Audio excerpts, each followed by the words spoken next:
माझ्या सगळ्या गोडताईंचं माझ्या या व्हिडिओमध्ये अगदी मनापासून स्वागत आहे. बऱ्याच वेळेला आपल्याकडे असे कस्टमर येतात बघा, एकाच कस्टमरचे ब्लाऊज असतात, पण ब्लाऊज पीस घेताना त्यांनी कमी जास्त घेतलेलं असतं. अगदी माझ्याकडे सुद्धा असेच ब्लाऊज शिवायला आलेले. मी तिन्हीही ब्लाऊज एकत्र कट केले. पहिल्यांदा असं व्यवस्थित अंतरून घेतले एकसारखे 3 आणि यावर आपलं 40 छातीचं पेपर पॅटर्न ठेवलं. अगदी व्यवस्थित जसा ब्लाऊज बसेल तसा व्यवस्थित सगळ्या बाजूनी ठेवला. जो ब्लाऊज पीस कमी होता ना तो वरच्या साईडला ठेवला. आणि हे बघा, इथे मी क्रॉस पट्ट्या काढणार आहे. पहिल्यांदा सगळं ब्लाऊज व्यवस्थित पेपर पॅटर्न ठेवून कुठं कमी जास्त होतोय ते सगळं चेक करायचा आणि व्यवस्थित असा पेपर पॅटर्न ठेवायचा. हा एक आपल्याला पेपर पॅटर्नचा खूप फायदा होत असतो. कोणताही ब्लाऊज असू द्या, फक्त पेपर पॅटर्न ठेवून आपण व्यवस्थित लगेच कट करू शकतो. हे बघा, मी तुम्हाला दाखवते. असे 3 ब्लाऊज पीस होते आणि मी वरच्या जो कमी ब्लाऊज पीस आहे ना त्याच्यावर व्यवस्थित असं सगळं मार्क करून कट करून घेतले आणि प्रत्येक ब्लाऊजच्या असं सेपरेट करून घेतला. हे बघा, आता मी तुम्हाला दाखवते प्रत्येक ब्लाऊजमध्ये मी काय काय कट केलेलं. हा पाठीमागचा भाग होता, यानंतर कटोरीचा भाग होता आणि त्याच्यानंतर कटोरीच्या साईडचा भाग होता. असं मी सगळं व्यवस्थित कट करून एकसारखं ठेवते. हे बघा, योगपट्टीसुद्धा कट केलेली. यानंतर ही बाही आणि आपल्या ह्या कमरेला लावण्यासाठी पट्टी लागते, हुक पट्टी लागते. नंतर आपल्याला पायपिंग करायसुद्धा पट्ट्या लागतात. त्या मी सगळ्या एकत्रच काढून घेतल्या. यामुळे मला जास्त वेळ लागला नाही ब्लाऊज कटिंग करायला. हे असं मी ना प्रत्येक ब्लाऊजचं म्हणजे ब्लाऊज एकत्र कट करते, पण कट केल्यानंतर असं सगळं व्यवस्थित वेळ काढून ते साईडला करून ठेवते. हे बघा, तिन्ही ब्लाऊजचे मी असे 3 कट करून बाजूला ठेवलेले. असं केल्यामुळं आपल्याला ना ब्लाऊज पटकन शिवला जातो. त्याच्यासोबत मी मापाचाही ब्लाऊज ठेवलेला आहे, म्हणजे आपल्याला समजतं हा कोणत्या मापाचा आहे. आणि हे ब्लाऊज कट करून राहिल्यानंतरचे तुकडे आहेत. मी जोपर्यंत ब्लाऊज आपला पूर्णपणे शिवून होत नाही तोपर्यंत ते टाकून देत नाही आणि मी ब्लाऊज शिवायला सुरुवात केली. आपण दुसऱ्यांना ब्लाऊज शिवताना नेहमी बघत असतो आणि आपल्याला असं वाटतं की बापरे, त्यांचे तर किती पटकन ब्लाऊज शिवून होतात. एका दिवसात ते 5-5, 6-6 ब्लाऊज शिवतात. मग आपल्याला थोडीच शक्य आहे, कारण आपल्याला घरातील कामही करायचं असतं, बाकी सगळं बघायचं असतं. आणि शिवाय माझा एवढा म्हणजे ब्लाऊज शिवायचा स्पीड नाही आहे आणि मी जर स्पीडनं ब्लाऊज शिवला तर माझासुद्धा चुकू शकतो. म्हणजे आपण काम करण्याच्या आधीच आपल्या मनात अनेक असे प्रश्न तयार होत असतात. अगदी माझ्याही बऱ्याच वेळेला असे प्रश्न तयार होत असतात. आता आजचंच उदाहरण घ्या. हे एका कस्टमरचे 3 ब्लाऊज होते आणि त्यांनी घेताना वेगवेगळ्या म्हणजे पीस घेतलेले. आता हे जर ब्लाऊज मी प्रत्येक पीस कमी आहे म्हणून जर सेपरेट कट करत बसले असते ना तर माझा बराच वेळ गेला असता. त्यामुळे मी पहिल्यांदा काय केलं, जो मोठा पीस आहे तो खाली अंतरला व्यवस्थित, त्यानंतर दुसरा आणि त्यानंतर जो सगळ्यात लहान होता ना तो अंतरला. त्यावर व्यवस्थित आपले पेपर पॅटर्न ठेवले आणि मार्क करून घेतले. त्यांच्यावर व्यवस्थित आपल्याला ब्लाऊजच्या जी मापं होती ती टाकून घेतली आणि कटिंग केलं. म्हणजे ब्लाऊज पीस कमी जास्त आहेत म्हणून मी जर वेगवेगळे कट करत बसले असते ना तर मला प्रत्येक ब्लाऊजला वेगवेगळा वेळ द्यावा लागला असता. पण मी हे तिन्ही ब्लाऊज एकत्र कट केल्यामुळे माझा भरपूर वेळ वाचला. म्हणजे एक ब्लाऊज कट करायला जेवढा वेळ लागतो त्या वेळेत माझे 3 ब्लाऊज कट झाले. यानंतर मी थोडंसं बाकी माझं घरातील काम केलं आणि नंतर मी एक ब्लाऊज शिवायला बसले. मी नेहमी एक ब्लाऊज शिवून घेते आणि मग लगेच दुसरं शिवत नाही. थोडा वेळ आराम करते किंवा दुसरं काहीतरी काम करते.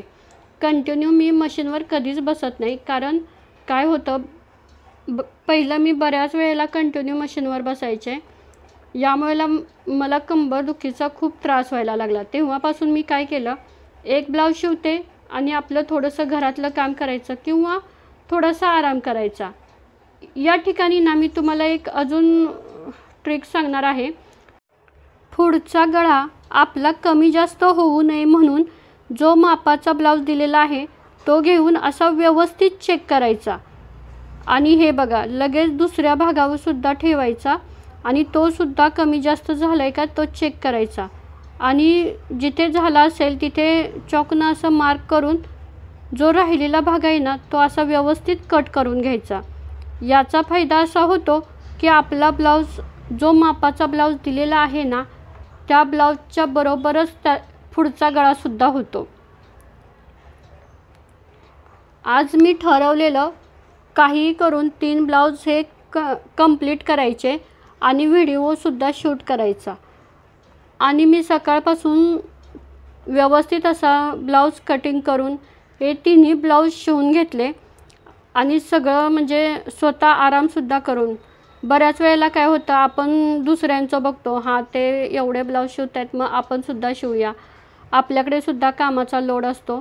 पण काय होतं यावेळेला आपण आपल्या तब्येतीकडे लक्ष देत नाही. त्याचा परिणाम नंतर हळूहळू ज्यावेळेला आपला जास्त सीझन असतो ना त्यावेळेला आपल्याला थकवा जाणवायला सुरुवात होते आणि आपले म्हणजे कस्टमरचे ब्लाऊज असतात ते आपण वेळेत देऊ शकत नाही. त्यामुळे सुरुवातीला ना व्यवस्थित कामाचं नियोजन करायचं. जे महत्त्वाचे ब्लाऊज आहेत कस्टमरांना जे अर्जंटमध्ये लागणार आहेत ना ते पहिले शिवून द्यायचे आणि राहिलेले नंतर दिले तरीसुद्धा चालतात. पण त्यांना जे लागणारे आहेत ना ते पहिले कट करून शिवून द्यायचे. आणि ब्लाऊज शिवताना ही एक काळजी घ्यायची की आपण आपल्या स्वतःच्या तब्येतीकडे सुद्धा लक्ष द्यायचं. आपण कामामध्ये एवढं गुंतलेलं असतो की आपल्याला स्वतःच्या तब्येतीकडे लक्ष देता येत नाही. यामुळे बऱ्याच वेळेला बघा असं होतं ब्लाऊज शिवून होतो आपला पण आपण एवढं थकलेलो असतो की आपल्याला परत दुसरे ब्लाऊज शिवायची इच्छा होत नाही. त्यामुळं मी तर नेहमी असंच करते, एक ब्लाऊज शिवून झाला की थोडंसं घरातलं काम करते किंवा थोडा वेळ आराम करते आणि मग दुसरा ब्लाऊज शिवायला घेते. यामुळे मला ब्लाऊज शिवताना अजिबात कंटाळा येत नाही आणि व्यवस्थित आणि छान ब्लाऊज म्हणजे माझं मन प्रसन्न असतं. ज्यावेळेला आपलं शरीर थकलेलं नसतं, मन थकलेलं नसतं ना त्यावेळेला आपल्याला कोणतंही काम करायला असा आनंदच होत असतो. पण कामाचं जास्त प्रेशर असेल, आपण थकलेलो असू तर काम करायला गेल्यानंतर बऱ्याच वेळा कामातसुद्धा आपल्या चुका होतात, कामात आपलं जास्त लक्ष लागत नाही. त्यामुळे मी तर ही काळजी घेत असते. आणि ब्लाऊज शिवत असताना फोनवर बोलणे किंवा टी व्ही लावणे किंवा बाकीचं असं काही मी फक्त मोबाईलला म्हणजे मोटिवेशनचे व्हिडिओ किंवा काहीतरी अशी हिंदी गाणी असं काहीतरी फक्त ऐकायचं लावत असते. ते ऐकत ऐकत माझं काम चालू असतं. त्यामुळे माझं प्रॉपर ब्लाऊजकडे लक्ष असतं. ब्लाऊज शिवताना हेही सुद्धा आपल्या लक्षात पाहिजे की आत्ता आपण काय शिवतो आहे. बऱ्याच वेळेला बघा असं होतं म्हणजे माझंसुद्धा स्वतः आधी असंच व्हायचं. माझा टी व्ही चालू असायचा आणि मी टी व्ही बघत बघत ब्लाऊज शिवायची. मग बऱ्याच वेळेला माझ्या ब्लाऊज चुकायचे किंवा शिलाई कमी जास्त व्हायची. कधी कधी ब्लाऊजचा पार्टसुद्धा वेगळा व्हायचे. तेव्हापासून ना मी ब्लाऊज शिवून घेते आणि मग निवांत टी व्ही बघते. हा एक फायदा असतो. ज्यावेळेला आपण फक्त ब्लाऊजकडे लक्ष देतो आणि एकसारखे ब्लाऊज शिवतो ना त्यावेळेला आपलं ब्लाऊजचं फिनिशिंगसुद्धा छान येतं आणि ब्लाऊज वेळेच्या आधी आपला शिवून होतो. हे बघा मी असे व्यवस्थित 3 ब्लाऊज शिवून घेतले. 3 कटिंग ब्लाऊजचं केलं. नंतर अजून माझ्याकडे 2-3 ब्लाऊज होते त्यांचंसुद्धा मी व्यवस्थित कटिंग केलं. आपण आपल्या कामाचं व्यवस्थित नियोजन केलं असेल ना तर आपल्याला आपल्या कामाचा लोड येत नाही. कारण आत्ता सणांचे दिवस असतात. अचानक कस्टमरांचे ब्लाऊज आपल्याकडे येऊ शकतात आणि त्यांना आपल्याला वेळेच्या आत शिवून द्यावे लागतात. यामुळे आपल्याकडचे जे आधीचे ब्लाऊज आहेत ना ते असे व्यवस्थित पहिल्यांदा शिवून घ्यायचे. मी ज्या वेळेला मशीनवर काम करत असते त्यावेळेला मी पाण्याची बाटलीसुद्धा सोबत ठेवते. जसं आपल्याला आठवण होईल किंवा जरी आपल्या शरीराला गरज नसली तरी कमीत कमी अर्ध्या तासाने थोडं 2-2 घोट तरी पाणी पीत जावा. नाहीतर बऱ्याच वेळेला आपल्या शरीरातलं पाणीसुद्धा कमी होत असतं. मला असं मशीनचे बरेच अनुभव आलेले आहेत.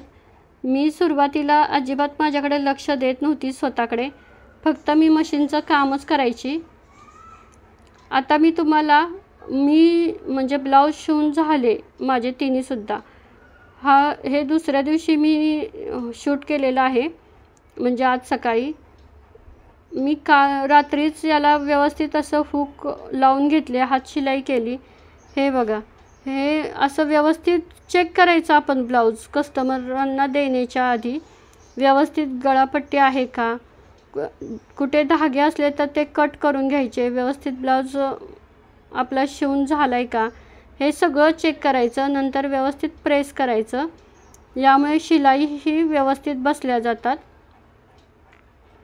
जिथे एक्स्ट्रा धागे असतील किंवा ब्लाऊजमध्ये धागे अडकले असतील तर ते कट करून टाकायचे. हे असं व्यवस्थित आपण स्वतः ब्लाऊज चेक करायचा, म्हणजे काहीसुद्धा प्रॉब्लेम येत नाही. बऱ्याच वेळेला आपण ब्लाऊज चेक करत नाही आणि तसंच देतो. त्यामुळे कुठेतरी हात शिलाई राहिलेली असते किंवा हुक लावायचे राहिलेले असतात. माझं या ब्लाऊजच्या बाबतीत तसंच झालं. गडबडीत मी या ब्लाऊजला थोडी हुकं लावलेली आणि थोडी लावायची राहिलेली. हे नंतर मला असं घडी घालताना लक्षात आलं. त्यामुळे ही सुद्धा तुम्हाला माहिती पाहिजे. हे बघा, आपले ब्लाऊज शिवून तयार झाले आहेत.